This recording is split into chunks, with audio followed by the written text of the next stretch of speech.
कहानी की शुरुआत एपिसोड 1।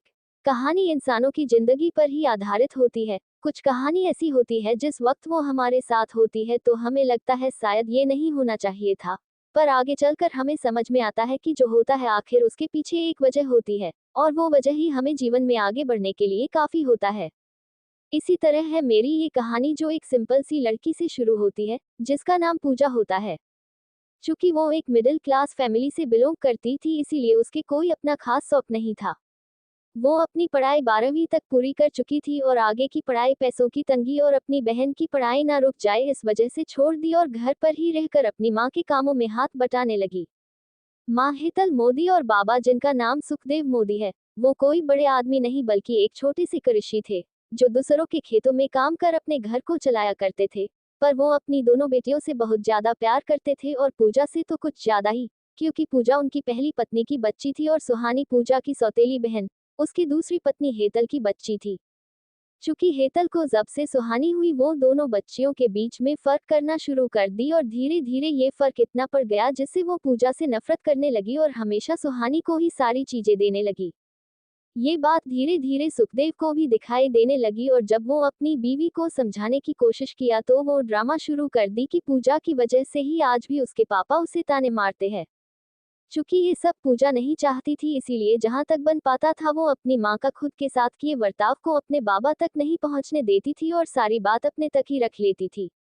पूजा जब एक सुबह लेट तक सो रही थी तो उसकी माँ हेतल उसके कमरे में आते हुए उस पर एक भरा बाल्टी पानी का उस पर उधेल दिया, जिससे पूजा को अचानक से सांस आना बंद होने जैसा फील हुआ, जिससे वो हड़बड़ा कर उठ बैठी। उसे उठते देख हेतल उससे गुस्से से बोलती है, अब क्या मैं तुझे हर दिन ही उठाऊं? तुझे अक्ल नहीं है कि खुद से उठकर सुबह सुबह माँ बाबा के लिए चाय बना दे? कल को ससुराल वाले ताने तो मुझे ही मारेंगे, ना कि मैंने तुझे कुछ सिखाया नहीं। पूजा हेतल की बात सुन झट से अपने बेड पर से दुपट्टा गले में लेती हुई बोली, माँ आप बस मुझे कुछ मिनट दीजिए, मैं अभी जाकर आपके लिए और बाबा के लिए चाय बना कर ले आती हूँ। वो शायद कल रात नींद लेट से हुई थी, इसी वजह से नींद नहीं खुल पाए, पर आप परेशान मत होइए, कल से मैं बिल्कुल ही टाइम से उठ जाऊंगी। हाँ हाँ, अब बहुत हो गया बात। अब जा, मैं ये सब अपने लिए नहीं बोल रही हूँ, ये तो तेरे ही भलाई के लिए बोल रही हूँ। अब कल को तो तू अपने ससुराल जाएगी ही ना। हेतल की सुबह सुबह इतने सारे ताने सुनने के बाद पूजा जल्दी जल्दी से रसोई जा पहुंची और जल्दी से चाय बनाने लगी। जब वो सस्पन चूल्हे पर चढ़ाई तो गलती से उसके हाथ जल गए, पर ये बात वो किसी से क्या ही कहती, क्योंकि इस घर में उसके दुख से किसी को कोई लेना देना नहीं था। ले देकर बस एक उसके बाबा थे, लेकिन वो भी हेतल के सामने कुछ नहीं कर सकते थे। इसीलिए पूजा उनसे अपनी दुख को छिपा लेती थी ताकि उन्हें अपने पर गिल्टी फील ना हो। कुछ देर तक जब पूजा चाय लेकर हेतल के सामने नहीं पहुंची थी, तब हेतल वहीं आंगन में बैठे बैठे ही जो जोर से उसे कोसते हुए बोलने लगी, अरे ओ करम जली, अब क्या तू पूरे दुनिया के लिए चाय बनाने लगी हो क्या? एक कप दे, सुबह सुबह चाय तक नहीं बनाकर खुशी खुशी पीने देती है।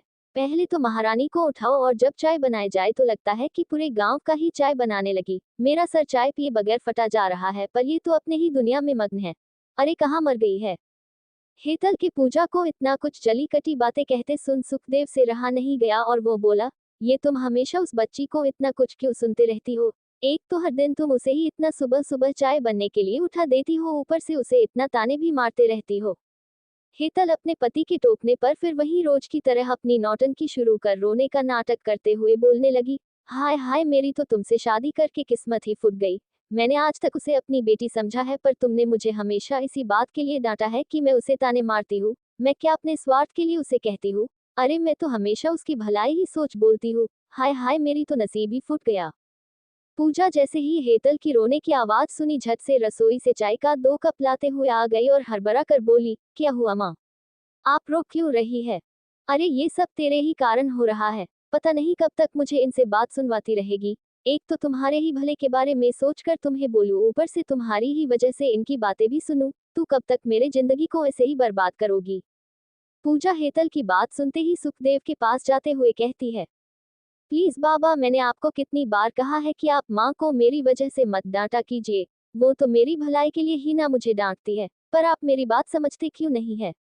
मुझे माफ कर दो मेरी बच्ची। मैंने तो तुम्हारी भलाई की सोचकर दूसरी शादी करी थी, पर मुझे नहीं पता था कि मेरे दूसरे शादी करने से तेरी जिंदगी और भी बर्बाद हो जाएगी। मैं तो अपने उस फैसले पर पछता रहा हूँ।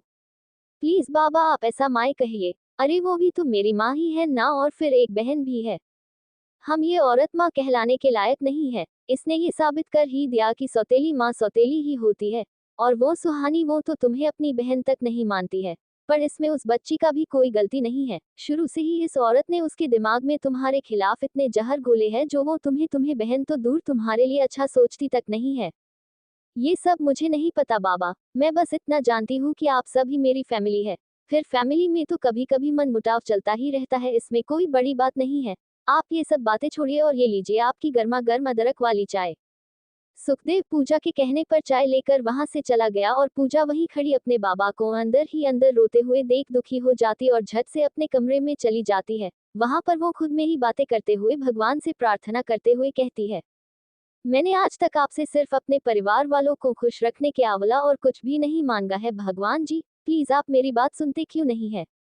जब से हेतल माँ इस घर में आई है मैं हर कोशिश करती हूँ कि वो मुझसे खुश रहे, मेरी वजह से वो दुखी नहीं हो, पर हर बार किसी ना किसी बात से वो दुखी हो ही जाती है। और बाबा ये मुझे लेकर हमेशा माँ से झगड़ा लेते हैं। मैं क्या करूँ जिससे इस घर में खुशहाली आ जाए। सुहानी भले ही मुझे अपनी बहन ना मानती हो, पर मैंने हमेशा उसे अपनी छोटी बहन ही माना है। पता नहीं अब मेरी बात कब सुनेंगे। इधर सुहानी लगभग सुबह के 10 बज रहे होंगे तब जाकर जगी और अंगड़ाई लेते हुए अपने कमरे से बाहर आ पूजा से कहती है, पूजा सुनो, मेरे लिए एक कप ग्रीन टी बनाकर कमरे में लेते आओ, मेरा सर बहुत भारी भारी सा लग रहा है। ये बोल फिर से वो अपने सर को पकड़े कमरे में चली गई। पूजा भी जब सुहानी की आवाज सुनी तो रोज की तरह उसके लिए जल्दी से ग्रीन टी बनाकर उसके कमरे में ले जाते हुए बोली, जग गई सुहानी तुम, ये लो तुम्हारी ग्रीन टी, दो जल्दी से, मेरा तो सर दर्द से फटा जा रहा है। सुहानी अगर तुम्हें पचता नहीं है तो तुम इतनी पीती क्यों है। अब सर दर्द कर रहा है ना, जरूरी क्या है वो गंदी चीजें सब पीने की।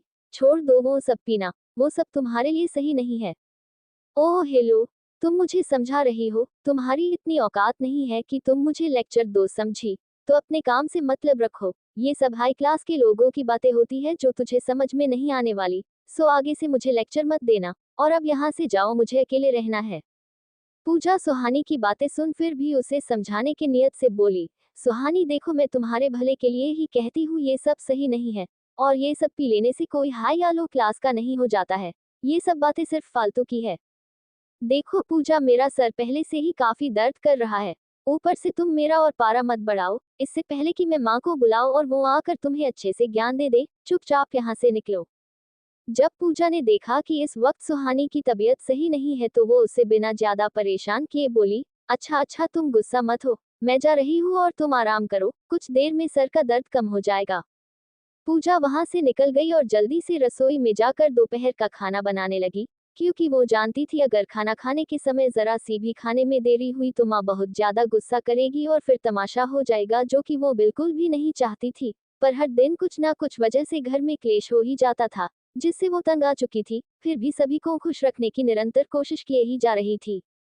अगली सुबह जब सुखदेव उठकर नहा धोकर खेत पर काम करने जाने वाला था, तभी एक आदमी उसके आंगन में आते हुए उसे आवाज देते हुए बोला, अरे सुखदेव भैया, जरा बाहर तो आओ, मुझे तुम्हें कुछ बताना है। अरे सुरेश, तुम इतनी सुबह सुबह, क्या हुआ? तुम्हारे घर पर सब ठीक तो है ना? भाभी ठीक है ना और बच्चे? अरे सुखदेव भैया, आप पहले बाहर तो आइए। मेरे घर में बीवी और बच्चे सब ठीक है और आपकी मेहरबानी से हम पर कोई मुसीबत भी नहीं आएगी, लेकिन मुझे आपसे किसी और बारे में बात करनी है जिसे सुनकर आप खुशी से झूम उठेंगे। सुरेश की बात पीछे से आ रही हेतल सुन लेती है और वो झट से बीच में टपकते हुए बोल पड़ती है, अरे सुरेश, तुम ऐसी कौन सी खुशखबरी लेकर आए हो जो बताने से पहले ही इतने फुले जा रहे हो? जरा हमें भी तो पता चले कि क्या खुशखबरी लाए हो तुम। वो इठलाती हुई बोली।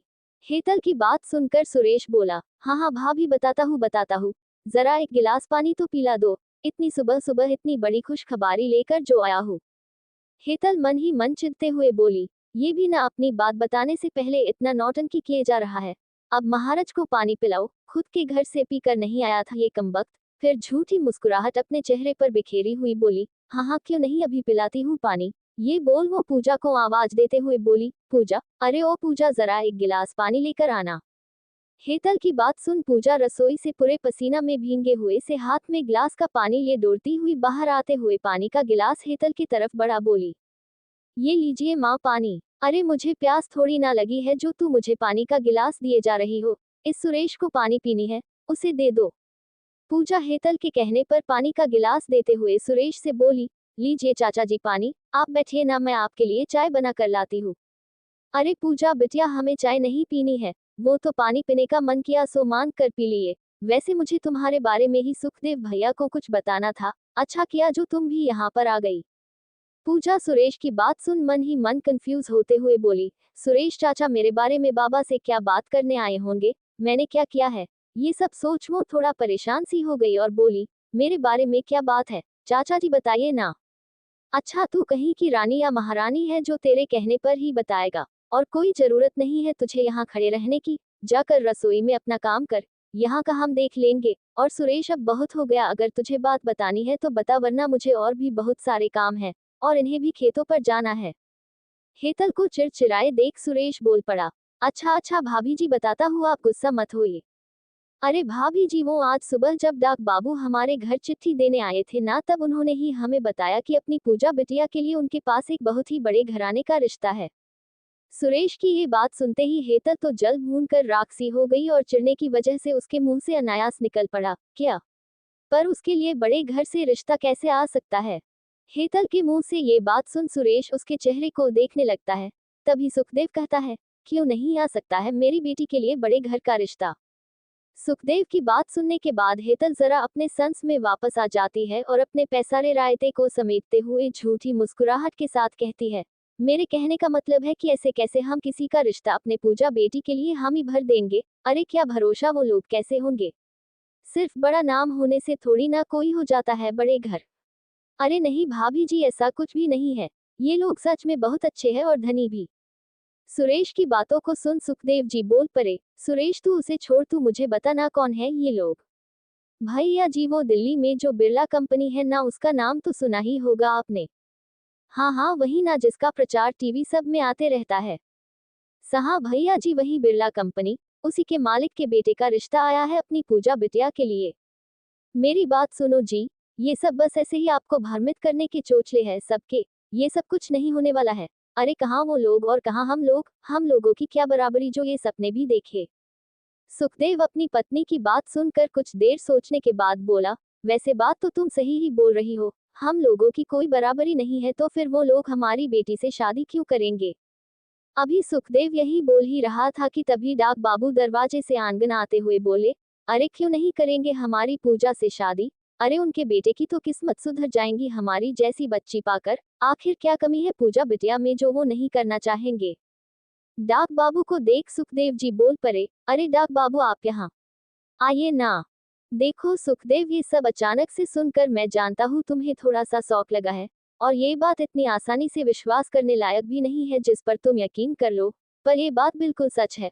उन लोगों को एक सुशील और पढ़ी लिखी समझदार लड़की चाहिए थी अपने बेटे के लिए, तो मैंने अपनी पूजा की तस्वीर उनको दिखाए, उन्हें हमारी पूजा इतनी ज्यादा पसंद आई जो वो लोग सिर्फ फोटो देखकर ही इस शादी के लिए तैयार हो गए।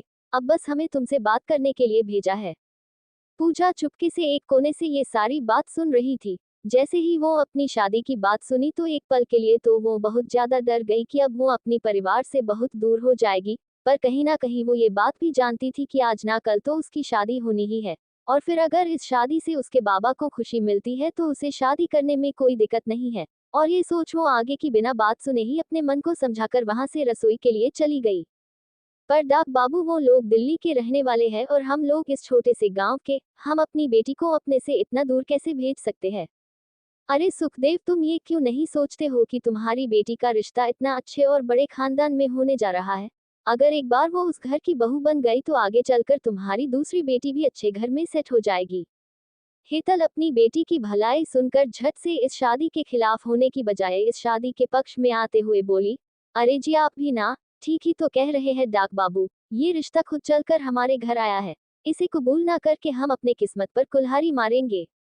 पर फिर भी ऐसे कैसे हम अपनी बच्ची को अपने से इतना दूर अनजाने शहर में अनजाने लोगों के बीच में भेज सकते हैं? देखो जी, अब ये सब सोचना बंद कर दीजिए और खुशी खुशी इस शादी के लिए मान जाइए और अपनी पूजा को खुशी खुशी यहाँ से विदा कीजिए। क्यों डाक बाबू, हम सही बोल रहे हैं ना? हाँ सुखदेव, मेरे ख्याल से यही सही रहेगा। सभी के इतना कहने पर सुखदेव भी इस रिश्ते के लिए मान गया और खुश होते हुए बोला, इस शादी को आगे बढ़ाने से पहले मैं एक बार पूजा से बात करना चाहता हूँ। अगर वो इस रिश्ते के लिए तैयार होगी तभी मैं हाँ कहूंगा, अगर वो नहीं कहेगी तो फिर आप उन्हें मना कर दीजिएगा। ठीक है सुखदेव, जैसा तुम कहो। सुखदेव वहां से सीधे पूजा को ढूंढते हुए रसोई जा पहुंचा, जहां पर पूजा पसीने में भींगती बिना किसी भी सिकन के बहुत ही मासूमियत के साथ अपना काम कर रही थी। ये देखकर दूर खड़े सुखदेव की आंखों में आंसू आ गया और उनके मुंह से एक लफ्ज निकल गया जिसे पूजा सुन लेती है। अरे बाबा आप यहाँ, और ये आपकी आंखों में आंसू क्यों है? आप इस तरह दुखी क्यों है? प्लीज बाबा बोलिए ना। अभी सुखदेव कुछ कह पाता, पीछे से हेतल आते हुए बोली, अरे ये तो खुशी की आंसू है, तुम्हारी शादी इतनी बड़ी घर में जो तय हुई है तो इन्हें विश्वास नहीं हो पा रहा है। तभी सुखदेवी जी पूछ पड़ते हैं, देखो पूजा बेटा, मैं इस रिश्ते के लिए अभी तक हाँ नहीं कहा हूँ।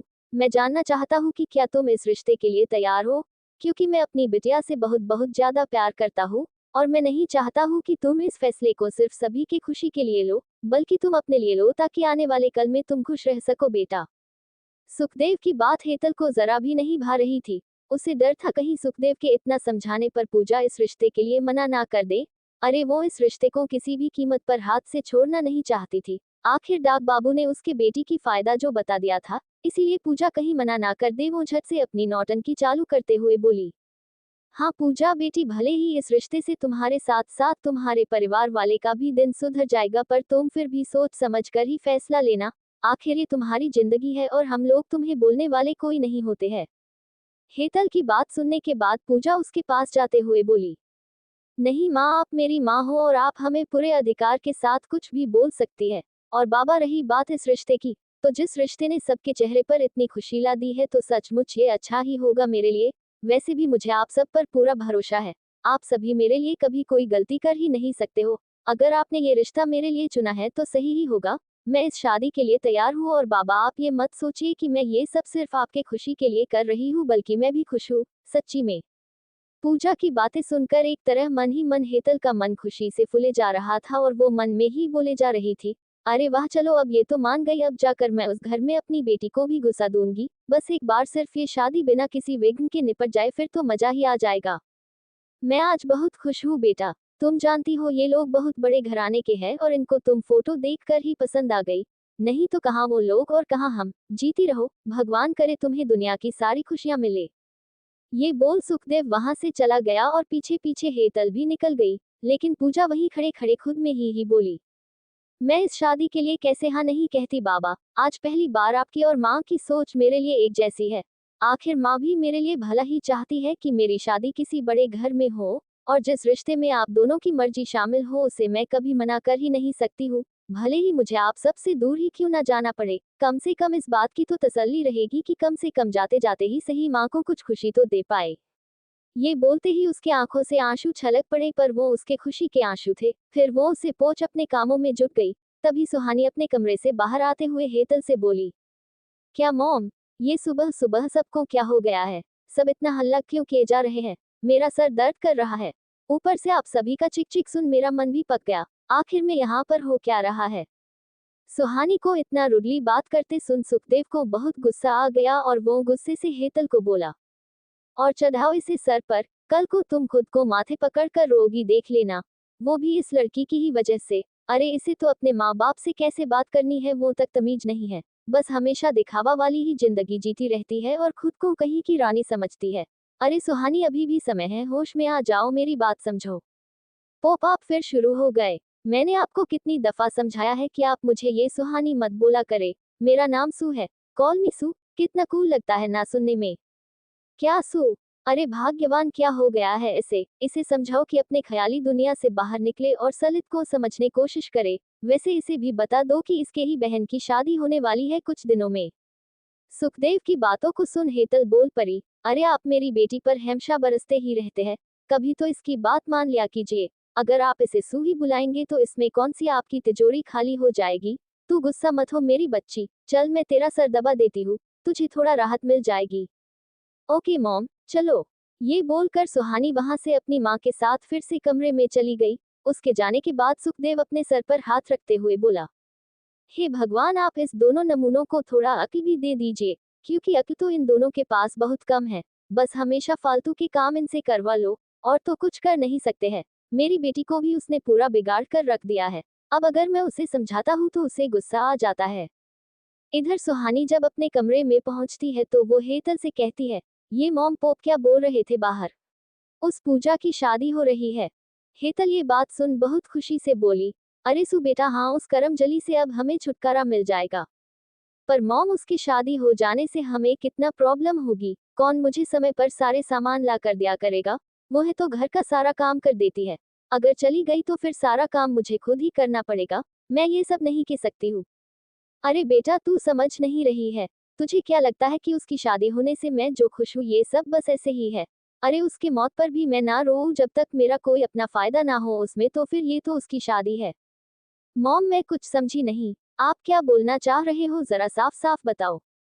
अरे बेटा, बताऊंगी बताऊंगी, जरा मुझे पहले खुश तो जो जाने दे। अब बहुत जल्द ही अपनी किस्मत भी बदलने वाली है।